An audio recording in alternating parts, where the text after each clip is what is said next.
Come on, Frosty. We're all waiting for you. Happy birthday! Frosty the Snowman, he's a fairy tale, they say. He was made of snow, but the children know how he came to life one day. And so Santa took Karen home and made ready to bring Frosty back to the North Pole with him.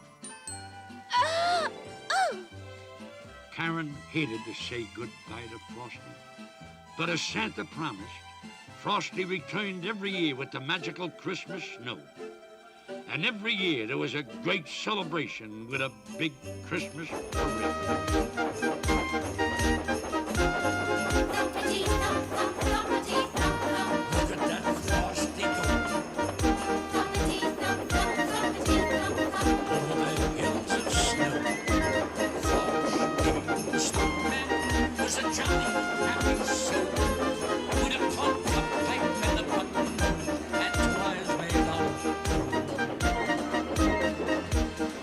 And with Frosty the Snowman, Christmas will always be very merry and late. You have a Merry Christmas.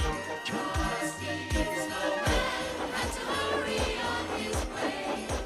But he waved goodbye, saying, "Don't you cry." I'll be back on Christmas Day.